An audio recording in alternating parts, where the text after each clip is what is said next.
This is Top 10 Missing People Are Found Alive Part 3. Are you guys ready for it? Drink it in and take in all the goodness that into your bones, man. Hello everyone, Chayman is back at it again. That was strong, wasn't it? That was a strong intro. You came in super hard on that one. Thank you. I'm falling. Oh, careful. She's on a stoop here so she doesn't look like a little bean. Look how little she is. Little bean. Little. They got her on a stoop. This is when I come up on the stoop. I'm big now. See? But we're doing. Thank you for that. Yeah, no problem. No problem. But we're doing a video together, and make sure you stick around until the end of the video because there's gonna be bloopers. We're gonna bloop it up. So many bloopers. And click right here or here or here. No, it's here. There's here? Yeah. There's gonna be a thing. You're gonna click it. And it's gonna show you the link for the new Top 10 Central Vibe video. Just like blup, blup, blup. Oh, and that was for sure poo. This is gonna be Top 10 Central Vibe. Hope you guys like it. It's gonna be starring me all the time. We're in the Illuminati. Top 10 Central Vibe's a new channel that we're starting, and it's starring me all the time. It's literally just Chay, can you imagine? Me. He's so happy. There's so much energy. I didn't have to say a single thing for that intro, you guys. So without further ado, let's just get straight into it. Okay. Thanks for that, Chay. Hello everybody, it is me. Starting us off with number 10 is TILLIE TOOTER. That is her real name actually, in fact.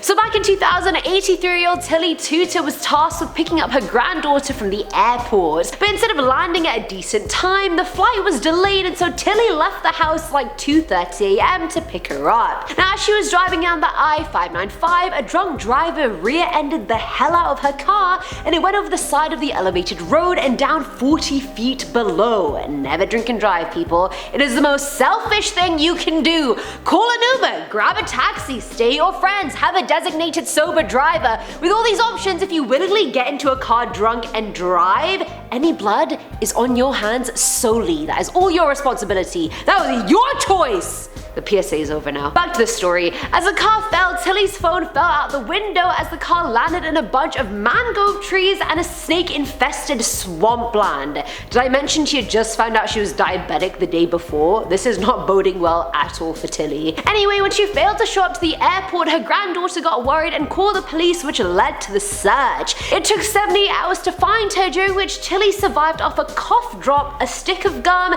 and the rainwater that she was managing to collect somehow. When she was found, she shared that she had started talking to a brown fly who she thought held the spirit of her dead mother. Yeah, Tillie's gonna need some major R&R after that experience. For sure. Coming in number 9, we have Savannah Todd. Getting kidnapped as a baby would be wild because you would grow up with a life that is a complete lie and never know the truth about who you are. This is what happened to Savannah Todd. She lived her whole life in Australia, thinking she was born there and that her mom moved to Queensland many years ago to settle down and build a family. She knew her mom was from the States, but strangely enough, she never wanted to go back to visit and never talked about any family that she had back there. Well, things started to unravel when one day her mom got drunk and spilled the beans about her past to some of her friends. Turns out Savannah Todd didn't even know she wasn't even Savannah Todd. Her real name was Samantha, and her mom kidnapped her when she was a little baby and took her to Australia from America. Who did she kidnap her from? Well, her father, who had just won full custody of his daughter in a divorce. Savannah, who now knew her real name was Samantha, would meet her father for the first time in her conscious life, and her whole world would be turned upside down. And then she also, how does the Fresh Prince song go? I can't remember. Next! At number 8, we have NATASCHA KAMPUSCH. Back in 1998, at the age of 10, Austrian native NATASCHA was kidnapped from her own home early in the morning by Wolfgang Pricklupil. Eyewitnesses saw her being forced into a minibus by 2 men, and after she failed to show up to school that day, the missing persons report was filed. Tracking the minibus actually led police to Wolfgang's house, and he told them he was home that morning of the kidnapping, and they thought that was a good enough explanation for them. No need to just investigate investigate further. Either way, for the next 8 years, Natasha was kept locked up in a small cellar under his garage. It was completely soundproof, it was only 5 meters big, the door was concrete reinforced with steel, so yes, really no one could hear her scream. She was barely allowed to go outside the cellar, but on her 18th birthday, Wolfgang let her go outside with him, but told her he'd kill her if she made a sound. He would beat her till she couldn't walk and starve her so she'd be too weak to even try to escape. She once even tried to jump out of a moving car to escape, but was quickly re-caught. In August of 2008, Natasha was cleaning Wolfgang's car outside when he got a phone call. While he was distracted, she made a break for it and managed to get help from a 71-year-old neighbor who called the police. When Wolfgang found out he was going to be caught, he went on the run and jumped in front of a train, killing himself. But at least Natasha was alive. Not alive and well, but alive. Coming in number 7, we have the Micronesian boaters. Getting lost at sea would be one of the scariest things that could ever happen to you. You're just floating around out there in the middle of the ocean and you have no idea if you're ever going to be found. This is what happened to 3 dudes from Micronesia who were making some deliveries between some of the smaller islands surrounding the mainland of Micronesia. While transporting goods, a storm moved through. It was supposed to be clear skies that day, but rough water stormed through and sent the boat thrashing through the water. They were all experienced at navigating the waters, but even they were not able to stop the boat from sinking, and the 3 men had to abandon ship and start swimming to the closest island. This endeavor took them the entire night, but they finally made it to the shore. Now where were they? They were stuck on an abandoned island, and who knows how long they would be stuck there for. They spent the next few days making SOS signs out of bushes and trying to signal down help. Luckily, they were rescued 3 days after being shipwrecked. Now at number 6 is Jan Broberg. If you're unaware, this case is also what the Netflix documentary Abducted in Plain Sight is about as well. So if you haven't watched it, then spoiler alert. Now back in 1974 and 76, 12-year-old Jan was abducted by her neighbor Robert Berchtold. He told her he wanted to take her horse riding, but what really happened was he dosed her with a sedative, flew the 2 of them out to Mexico, and then married her. The parents were in denial and thought she was still on the horse riding trip, and it took the FBI getting involved for them to be like, okay, maybe she isn't coming back. Now the first time she went missing, Robert had told her she was part alien since she had been taken by a UFO.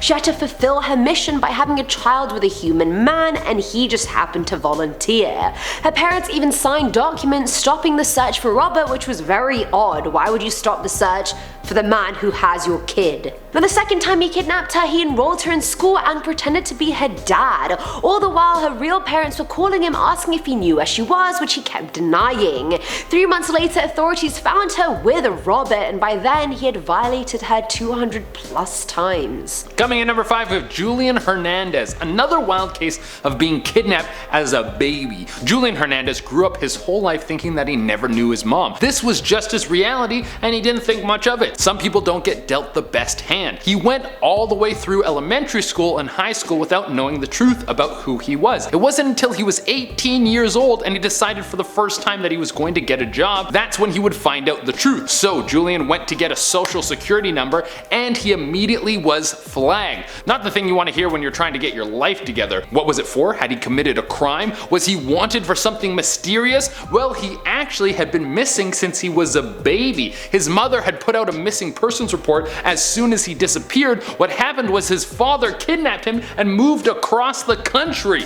At number 4 is Rick Hazelton. So back in 1986, Rick Hazelton went missing from Glens Falls, New York, and after not hearing anything or finding new leads about him, his family declared him legally dead a few decades later.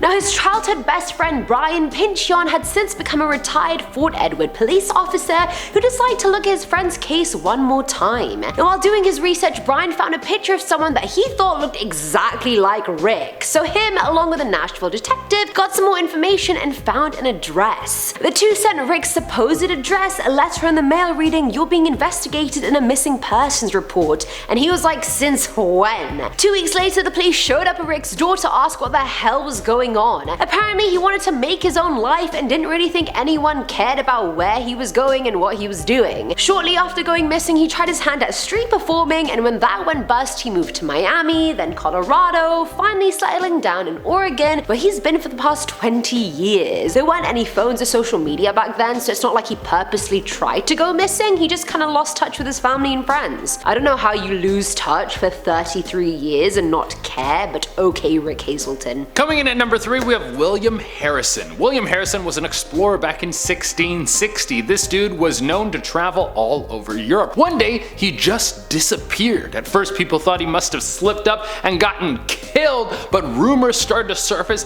that he had been murdered. That's some spicy gossip. But even with all this information coming forward about the possible murder, no one could put the pieces together as to who took this man's life. And then out of nowhere, a year later, this man just showed up. See, he was quite a wealthy man, and he had claimed that he had been kidnapped but escaped.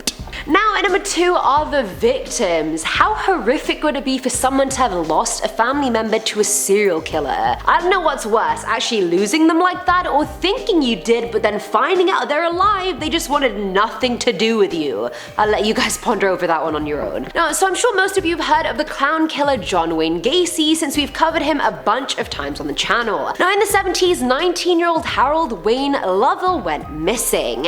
And keep in mind, Harold used to do Gacy's yard work and even left a bunch of his belongings in Gacy's house. And I mean, do the math. So if someone goes missing and the last place they were was a serial killer's house, take a wild guess where that person is or how alive they are. His family assumed he was missing or dead, which makes complete sense. Anyone would think that. Well, turns out Harold was very much alive and well, living his life in Florida, straight up vibing. Apparently he'd left home because of a family situation and had zero idea that his family thought he was missing or dead. He even said that Gacy tried to get him into his house multiple times, but he'd always say no. And Harold's not even Gacy's only supposed victim that turned up alive. Robert Hutton was one and Theodore Shallow was another.